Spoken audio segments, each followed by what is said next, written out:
Kekuatan ini. Melihat perpaduan terus-menerus dan bidang kelahiran dan kematian yang saling terkait, mata Kasa penuh dengan keajaiban. Apa hukum yang kuat ini? Tidak masalah jika itu kuat, Kasa dapat merasakan kekuatan banyak hukum darinya. Kekuatan yang mengubah abu yang tak terhitung jumlahnya menjadi bunga dan tanaman dan memenuhi pesawat dengan vitalitas lagi adalah kekuatan hukum kehidupan. Kekuatan yang membuat bumi yang tandus dan hangus menjadi segar kembali, adalah kekuatan Dewi Bumi yang membuat waktu dan ruang seperti cermin pecah sembuh seperti tambalan. Apakah ini hukum ruang dan waktu? Tanda seru. Betapa kuatnya ini. Sungguh kekuatan yang ajaib. Antara keterkejutan dan kesalahan, mata Kasa ketika melihat Qin Yichen tiba-tiba berubah, menjadi penuh kekaguman, dan bahkan rasa hormat. Penghormatan di matanya bahkan lebih panas daripada ketika puluhan juta pasukan di Wen Tiangwan memandang jenderal mereka. Gila.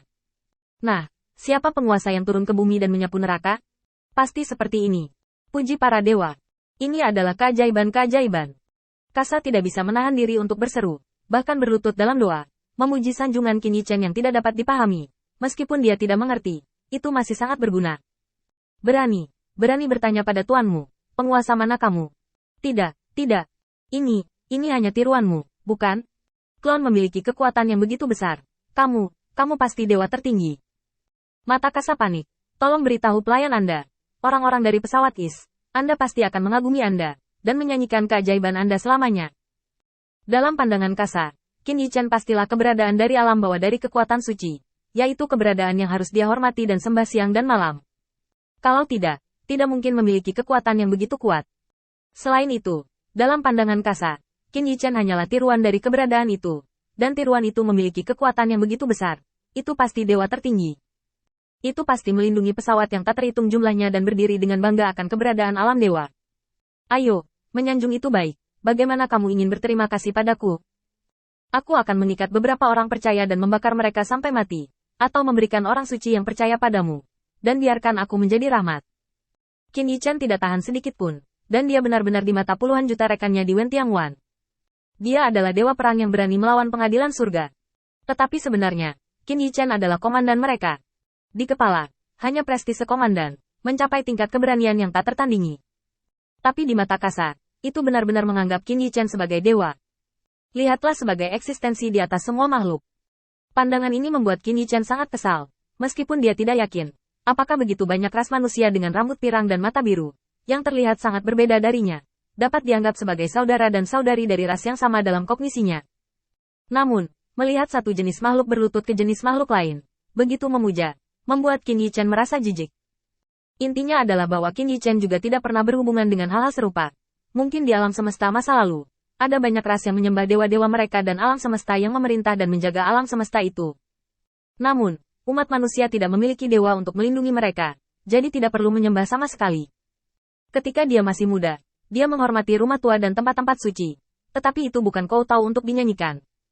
Tentu saja, tidak ada yang mutlak dalam segala hal. Ada banyak dewa dan iblis di 3000 alam. Di alam bintang yang mereka kuasai, mereka mengklaim sebagai penguasa umat manusia, dan mereka menciptakan segala sesuatu dengan karunia mereka. Ini adalah sangat mirip dengan saat ini.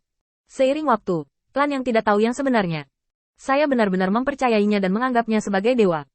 Tuanku, orang-orang dari ras kami, adalah kemuliaan tertinggi mereka untuk dapat menyumbangkan segalanya untuk Anda. Ketika Qin Yichen masih bosan, dia melihat ekspresi Kasa di wajahnya dengan kegembiraan dan bahkan kehormatan.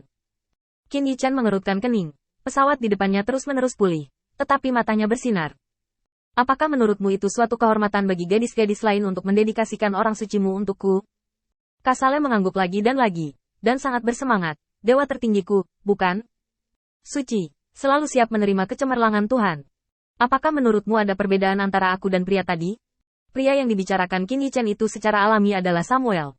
Dia mengandalkan benang klon dan bercampur dengan Yin dan Yang Ibu Elena untuk memiliki Elena. Tetapi apa hasilnya? Pada Samuel, Qin Yichen tidak bisa melihat cinta ayah sedikit pun. Dan beberapa, dia hanya menganggap Elena sebagai pion. Jika ini benar untuk anak perempuan, tidak ada perasaan antara suami dan istri. Qin Yichen ingin memecahkannya. Tetapi bagaimanapun juga, itu adalah urusan keluarga.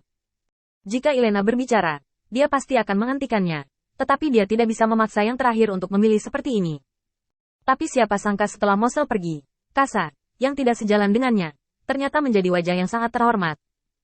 Menghadapi mata dewa Qin Yichen yang bersinar, Kasa bergidik, dan buru-buru bersumpah. Itu tidak sama dengan dewa tertinggiku. Itu adalah iblis neraka. Dia datang untuk menajiskan dunia. Bagaimana dia bisa bersamamu? Bandingkan. Kasa memang bertentangan dengan neraka. Qin Yichen tidak meragukan sikapnya. Tapi, dengan kata lain, hanya karena kamu percaya pada Dewa Cahaya, kamu pikir iblis neraka bertindak seperti ini adalah jahat. Kemudian, jika Dewa Cahaya dan bahkan para dewa di bawah komandonya bertindak seperti ini, kamu merasa terhormat, kan? Jadi tampaknya orang percaya di neraka juga berpikir bahwa mereka benar untuk melakukannya. Kasa terdiam. Dia terdiam dan panik diinterogasi oleh Qin Yichen. Tapi dia masih tidak bisa menahan diri untuk bergumam di lubuk hatinya. Bukankah begitu? Tapi kata-kata Qin Yichen membuatnya berpikir. Tetapi setelah memikirkannya, dia sangat bingung. Ya, baru saja kalah. Karena Kasa menemukan bahwa sepertinya tidak ada dewa yang akan bertanya seperti ini. Mungkinkah Tuhan memberkati mereka dengan semua ini? Dan mereka merasa terhormat dan bersyukur sebagai balasannya. Apakah itu salah? Qin Yichen menatap langsung ke Kasa. Kebingungan di mata yang terakhir membuatnya sama bingungnya. Mengapa masalah seperti ini masih perlu dipertimbangkan? Nah, saya akan terus bertanya kepada Anda. Dalam sila Anda. Dalam persepsi Anda.